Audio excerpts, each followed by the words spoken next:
నమస్తే. Welcome to BRK legal. So, ఈ రోజుల్లో స్టూడెంట్స్ చాలా ప్రాబ్లమ్స్ ఫేస్ చేస్తున్నారు. అది స్కూలేజెస్‌లో, కాలేజెస్‌లో చాలా వరకు ప్రాబ్లమ్స్ ఫేస్ చేస్తున్నారు. అయితే ఇంట్లో చెప్పలేక అండ్ ఆ ప్రాబ్లమ్స్ సాల్వ్ అవ్వక చాలామంది సూసైడ్స్ కూడా చేసుకుంటున్నారు. అయితే వాళ్ళకుండే లాస్ ఏంటి? వాళ్ళ ప్రాబ్లమ్స్‌ని ఎలా సాల్వ్ చేసుకోవాలో ఇవాళ మనతో పాటు హైకోర్టు అడ్వకేట్ సుభాషిణి గారు ఉన్నారు. మేడం గారితో మాట్లాడదాం. నమస్తే మేడం. నమస్తే. సో, ఈ రోజుల్లో స్టూడెంట్స్ చాలా ప్రాబ్లమ్స్ ఫేస్ చేస్తున్నారు మేడం. అందులో మెయిన్‌గా ఒక స్టూడెంట్ ఏంటంటే ఫీజు పే చేయలేదని చెప్పేసి వాళ్ళ కాలేజెస్‌లో వాళ్ళు ఏంటంటే క్లాసులకు అలౌ చేయట్లేదు. అది చట్టవిరుద్ధమా? లేదంటే దానిపైన ఎలాంటి లాస్ వర్తిస్తున్నాయి మేడం? First of all we should know that ఇప్పుడు మనకు ఎడ్యుకేషన్ యాక్ట్ ఉంది మన మన దేశంలో. మనకు కొన్ని హక్కులు ఉన్నాయి. రాజ్యాంగం ప్రకారము 6 years to 14 years free and compulsory education system ఉంది.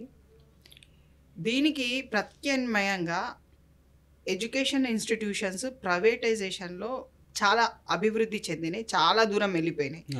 కొన్ని ఇన్స్టిట్యూషన్ టెక్నాలజీ పరంగా డిజిటల్గా వెళ్ళిపోయినాయి. సో దీనివల్ల ఏమైందనంటే మా పిల్లలు కొత్తదనంతో వెళ్ళాలి, గవర్నమెంట్ స్కూల్స్ని చాలా మటుకు అవాయిడ్ చేయడం జరిగింది. ఇప్పుడు when you go to the government schools it is free and compulsory education. So అది అవాయిడ్ చేసుకుంటూ వాళ్ళు ఎప్పుడైతే దీంట్లోకి వెళ్ళిపోయారో, దీంట్లో ఏంటంటే ఫీజు కంపల్సరీ అన్నది వాళ్ళకి తెలుసు. ఫీజు దేనికి కడుతున్నారు? ట్యూషన్ ఫీజు కింద కడుతున్నారు. It is not a regular fee. మీరు వాళ్ళ రిసిప్ట్ లో చూడండి, ట్యూషన్ ఫీజు ఇంత అని ఉంటుంది. కొన్ని ఇన్స్టిట్యూషన్స్ 35,000 ఇయర్స్ టుగెదర్, ఎంతకంటే మించింది తీసుకోరు కొన్ని ఇన్స్టిట్యూషన్స్. కొన్ని ఇన్స్టిట్యూషన్స్ 1,00,000 అని, లేకుంటే 1,50,000 లేకుంటే 70,000, కొన్ని ఇన్స్టిట్యూషన్ 20,000కే తీసుకుంటున్నారు. కొన్ని గ్రామాలలో ఇంకా కొంచెం తక్కువ తీసుకుంటున్నారు. అప్పుడు గ్రామాలలో ప్రైవేట్ ఇన్స్టిట్యూషన్స్ చదవడం చాలా గొప్పగా ఫీల్ అవుతున్నాము.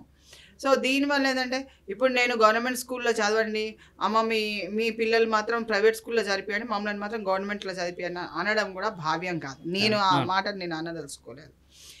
నా పిల్లలు మంచిగా చదవాలి అన్నది నీ ఆకాంక్ష ఉన్నప్పుడు నీవు ఫీజు పేమెంట్ చేయలేదు, వాళ్ళ స్కూల్ రూల్ ప్రకారం నీ పేమెంట్ చేయలేదు కాబట్టి నీ అకాడమిక్ ఇయర్ యొక్క రిజల్ట్ అనేది నీ చేతికి రావట్లేదు. సో నువ్వేం చేయాలి?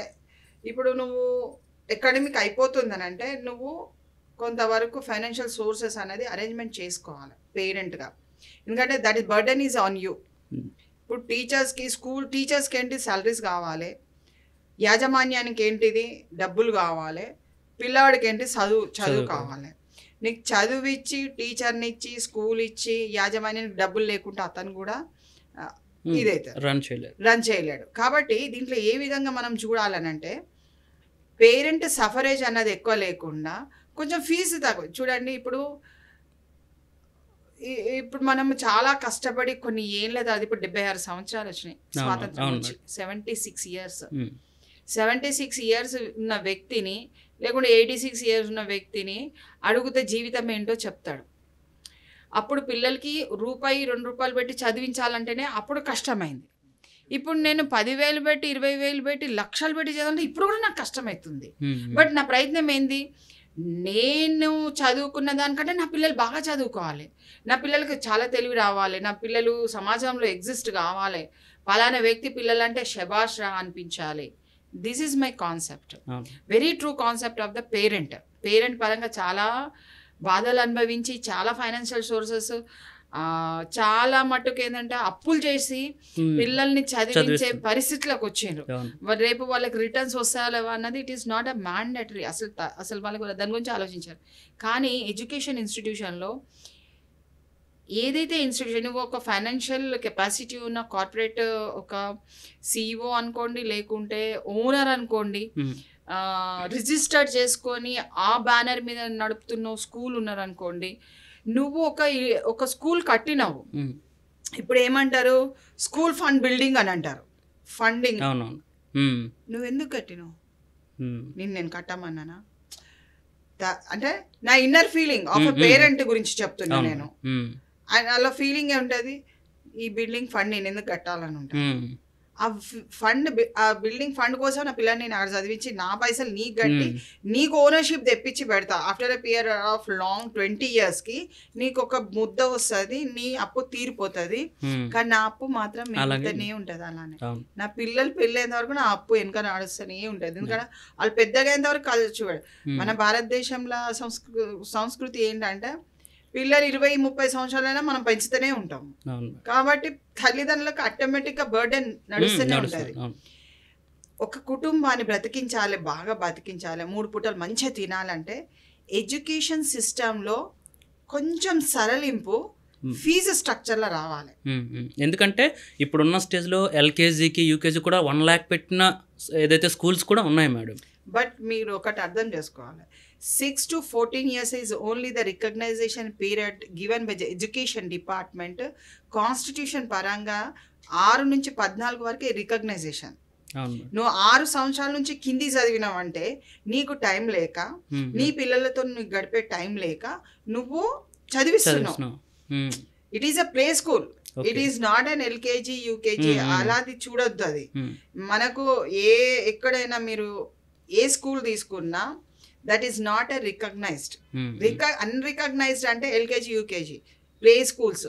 యు ఆర్ సెండింగ్ యాక్చువల్గా ఏంటంటే మీకు ఫారిన్ కంట్రీస్లలో మీరు బాగా చూసినట్టయితే ఏ పిల్లలైతే తల్లిదండ్రులతోని తోడుగా ఉండి 6 సంవత్సరాల లోపట వరకు ఉన్నారో భాష పరంగా, సంస్కృతి పరంగా, ఆ దేశ యొక్క స్థితిగతుల పైన వాళ్ళకు ఒక అవగాహన అన్నది ఏర్పాటవుతుంది. కుటుంబ విలువలు అన్నది 6 సంవత్సరాల లోపట పిల్లలకు ఏర్పడుతుంది. అప్పుడు స్టాండర్డ్ ఆఫ్ లివింగ్, ఇప్పుడు మీరు అంబేద్కర్నే తీసుకోండి, లేకుంటే ఇంకా మంచి మంచి లాల్ బహదూర్ శాస్త్రినే తీసుకోండి, సర్దార్ పటేల్నే తీసుకోండి. 6 సంవత్సరాల లోపట వరకు వాళ్ళు ఎక్కడ చదువుకోలేదు. ఆఫ్టర్ 6 years నీకు ఒక 10 languages కూడా నేర్చుకోవచ్చు. ఎందుకంటే నీ మదర్ టంగ్ నీకు సరళి, నీ లాంగ్వేజ్ మొత్తం నీ నోట్లోనే ఉంటుంది. నువ్వు ఏ లాంగ్వేజ్ అయినా అండర్స్టాండ్ చేసుకో, నువ్వు వెళ్ళొచ్చు, నువ్వు మాట్లాడచ్చు, నువ్వు ఒక అంటే నీ జ్ఞానాన్ని పెంచుకోవడానికి అనేక విధాలుగా నీకు ఉపయోగపడుతుంది. 5 సంవత్సరాల లోపట ఉన్న పిల్లలకు, అంటే 6 సంవత్సరాల లోపట ఉన్న పిల్లల్ని తల్లిదండ్రుల యొక్క నీడల పెరుగుతాయి. Otherwise you are going to the LKG UKG play schools ఇవేంటంటే ఇది commercialized for their income purpose. అలా అని పిల్లలు బాగు చేస్తారని నేను ఇప్పుడు ఈ లెవెల్లో ఉండి మీ ముందు స్టేట్మెంట్ ఇవ్వడం భావ్యం కాదు. బట్ ఏంటంటే చట్ట ప్రకారం మనం మాట్లాడుకోవాలంటే కొన్ని విధానాలు, కొన్ని సడలింపులు అన్నది చాలా అవసరము, పిల్లలకి చాలా అవసరము. వాళ్ళ బర్డెన్ అంత ఒక 3.5 years చైల్డ్ ప్లే స్కూల్లో 1 గంట సేపు వేరే వాళ్ళ మధ్యన నడుస్తున్నప్పుడు ఆమె ప్రభావము, వాళ్ళ ప్రభావం ఈమె పైన ఎంత పడుతున్నది, అది చాలా ముఖ్యము. ఎల్కేజీలో నేర్చుకున్న చదువు, యూకేజీలో నేర్చుకున్న చదువు చనిపోయిన వరకు పనికొస్తుంది. చనిపోయే ముందు కూడా ABCD చెప్పమంటే A to Z ఎవరైనా చెప్తారు. At the age of 96 also he spell out. అంటే నువ్వు ఏ ఏజ్లో నేర్పిస్తున్నావు, పుట్టంగానే కొంచెం పెరిగింది, కొంచెం మాటలు వచ్చిందంటే ఏ అని నేర్పిస్తాం. నువ్వు ఎన్ని వేల సార్లు, ఎన్ని లక్షల సార్లు ABCD నేర్పిస్తున్నావో అవి జీవితాంతం వరకు గుర్తుండిపోతున్నాయి. ఈ మధ్యలో ఎన్ని చదివినా కానీ జ్ఞానాన్ని పెంచుకొని నీ ప్రొఫెషనల్గా ఎదుగుదలకు మేబీ యూస్ఫుల్ అవుతుంది. కానీ అప్పుడు ఇచ్చిన ఆ ట్రెండ్ అంతా కూడా అక్కడ వరకు ఉపయోగపడుతుంది. సో అదే అంటే విలువల అంటే commercialised education system has become very commercialised. పీడించుకుని తినే కెపాసిటీ వచ్చింది. కానీ కొన్ని ఇన్స్టిట్యూషన్స్లో మీకు ఎప్పుడైతే వాళ్ళు చాలా ఫెసిలిటీస్ ప్రొవైడ్ చేసి తక్కువ డబ్బులు తీసుకున్న ఇన్స్టిట్యూషన్స్ ఉంటాయి చూసినా, వాళ్ళ పేరెంట్స్ కూడా చాలా హ్యాపీగా తెచ్చి కట్టేస్తున్నారు అమౌంట్. ఎక్కడైతే నీకు ఫెసిలిటీస్ లేకుండా అయినా కానీ నువ్వు డబ్బులును ఎక్కువ చూసి నువ్వు రిజల్ట్ వరకు ఆపుతున్నావు. రిజల్ట్స్ వాళ్ళ చేతులకు ఇస్తలేవు, పైసలు ఇస్తేనే ఇస్తా అంటున్నావు. అది తప్పది. యాక్చువల్గా నీకు రిజల్ట్ వచ్చే టైంకి నువ్వు send the notice to the parents to pay the amount అన్నది రావాలి. ఇంకోటి ఏంటంటే ఇప్పుడు 50,000 1,00,000 అంతవరకు వెళ్ళడం కష్టం అండి. ఇప్పుడు నెలకు అట్లా చూసుకుంటే మీకు నెలకు 10,000 పడుతుంది. ఒక మధ్య తరగతి చైల్డ్కి ఒక చైల్డ్ చదువుకోవాలంటే 10,000. నీ దగ్గర చదివి కూడా నేను బయట ట్యూషన్ తీసుకుంటున్నా. అది నా ఎక్స్ట్రా దరిద్రం అది, నా దరిద్రం. అవును మేడం. నేను ఎక్స్ట్రా ట్యూషన్కి ఎంత పెడుతున్నా, మళ్ళీ 5,000 పెడుతున్నా. అవును. కొంతమంది 2,000కి కూడా చెప్పే వాళ్ళు ఉన్నారు. బట్ అబౌవ్ 1,000 నీకు ఇప్పుడు ట్యూషన్ ఫీజు. బీటెక్ స్టూడెంట్స్ కూడా they are giving tuitions to the children. అంత బీటెక్ చేసిన వ్యక్తికి జాబ్ లేక అతను ట్యూషన్స్ చెప్తున్నాడు అంటే నా ఎంప్లాయ్మెంట్ ఎక్కడ పోతున్నది? అవును. పాపులేషన్ పెరిగినప్పుడు నువ్వు ఒకటి ఇంట్రడ్యూస్ చేస్తున్నావు, టెక్నాలజీ, ఏఐ అని, డిజిటల్ అని. నీవు ఇంత ఇంట్రడక్షన్ ఇచ్చినప్పుడు నాకు వెనక నుంచి కూడా నువ్వు ట్రైనింగ్ ఇచ్చుకుంటే వెళ్ళిపోవాలి. ఇది ఒక మెట్టు, ఒక ప్రభుత్వాన్ని ఒక మెట్టు ఇటు నుంచి రావాలి. ఇండస్ట్రియలిస్ట్ ఎప్పుడైతే నువ్వు టెక్నాలజీని హైలీ ఇన్ఫ్లుయెన్స్ చేసి పబ్లిక్ మీద ఈ ఫోన్స్ సిస్టమ్ అన్నది నువ్వు ఇంట్రడ్యూస్ చేస్తున్నామో, దీని మీద కంట్రోల్ కెపాసిటీ కూడా నువ్వు ఇంట్రడ్యూస్ చేయాలి.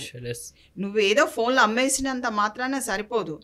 ఆ కంపెనీకి ఎంత అవేర్నెస్ తీసుకొచ్చినావో, నీ బాధ్యతయుతంగా నువ్వు ప్రజలకు ఇచ్చినావు అన్నది కూడా ఆ కంపెనీ పైన ఉంటుంది. మనం అడగట్లేదు, మనం వెళ్ళట్లేదు, మనం అంత, ఎందుకంటే ఎవరికి అంత టైం కూడా లేదు ప్రాబబ్లీ. ఎందుకంటే నేను కష్టపడితే నా కుటుంబం గడుస్తుంది.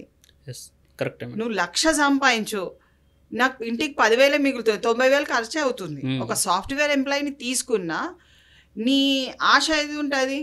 ఏదో పెద్ద స్కూల్కి వెళ్ళాలి, నా కొడుకు అక్కడ ఏసీలో కూర్చోవాలి, ఈ స్కూల్స్ అంటే వాళ్ళ కంఫర్టబిలిటీ, సేఫ్టీ, ప్రొటెక్షన్ అన్నీ చూసుకొని, ఆ జోన్ అంతా చూసుకొని, grow up of the child అన్నది చూసుకున్నప్పుడు, వెల్ఫేర్ ఆఫ్ ద చైల్డ్ అని చూసుకున్నప్పుడు, మళ్ళీ నీకేమవుతుంది? ఆ పెద్ద స్కూల్, అద్దాల మెడ స్కూల్, మళ్ళీ నా కొడుకు ఎక్కున్నానంటే నువ్వు 1,00,000 సంపాదించినా 90,000 అటే పోతాయి. 7 లక్షలు అనుకోండి, 6 లక్షలు. ఇప్పుడు IB syllabus it is almost 6 to 7 lakhs ఉంది.